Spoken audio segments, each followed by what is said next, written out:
They were frozen solid for a long second, and then I realized it was just the principal, Miss Elf, buzzing the classroom, and Miss Elf sounded very worried. I need Patricia, Michael, and Patrick down to the lunchroom now, Miss Elf said very sternly. The only thought in my head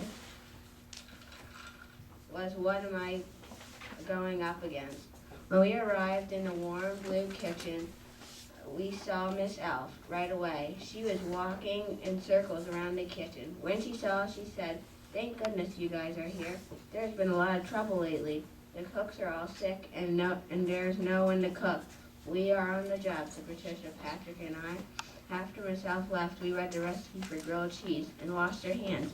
"This is easy," said Patricia, as she put Wonder's whole grain bread inside the toaster oven with American cheese inside.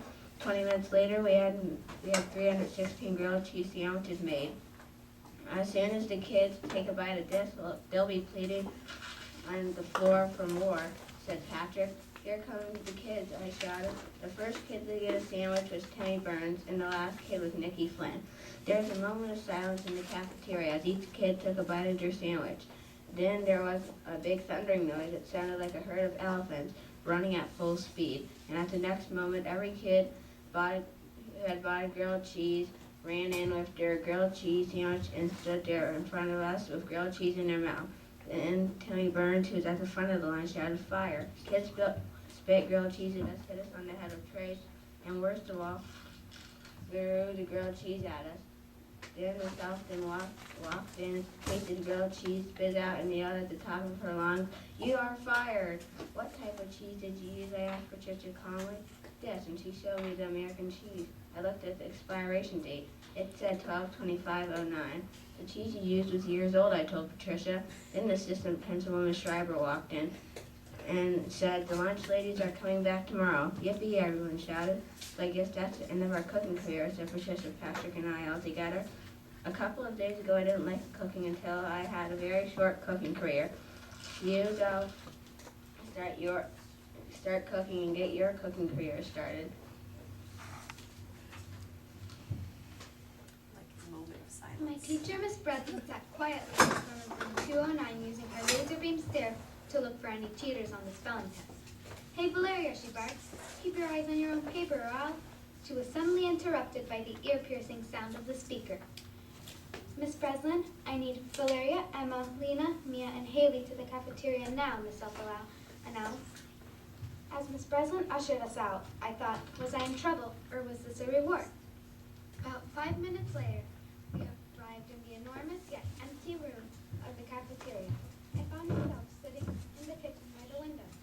She was wearing a frantic look on her face, and for a calm principal, this was not normal. "Good morning, girls," Miss Elf said. "I have a job for you. The lunch ladies have quit. Since you're organized and mature, you have to make lunch." The 5 of us had looks of surprise spread on our faces as the school general left the room without another word. After we had recovered from our shock, Emma and I stared at the menu. "Okay, we have to cook pasta and meatballs with a sprinkle of Parmesan cheese on the top," Emma read. "Piece of cake," so we split up into teams. Emma, Lena, and I were in charge of cooking, and Haley and Mia were in charge of supplies. But unfortunately, it seemed that the lunch ladies not only left the job, but they took the food with them. When Mia opened the closet door, all that was left was chicken broth, carrots, and packages of frozen sugar. "Oh no," we moaned in unison. "What are we going to cook?" "Relax," I told myself. "We just have to make those ingredients." Suddenly, a light bulb flickered on in my head. "We can cook chicken noodle soup," I exclaimed at the top of my lungs. So immediately, we started to cook. Pouring the broth in the pot and popping in the frozen chicken, we made the soup. By the time it was ready, children were dashing into the kitchen with faces that clearly said, "I'm starved." As the kids happily skipped out of the kitchen with their lunch, Emma and I peered out the door to see the looks on their faces. As soon as they slurped up the first spoonful, I could tell that the twinkle in their eyes said it all. Suddenly, Miss Elf strolled inside. "Let's see if this soup tastes better than it looks," she said with a grin on her face. I shivered as Miss Elf took a sip of the brown liquid. "I have never seen a better soup in years," she exclaimed. as she happily got the tray and skipped out. I could not believe it at that moment. The whole school adored the soup. If you could cook lunch, I suggest you cook chicken soup. Because guess what? My face got plastered on posters around the school that said, lunch was truly a success.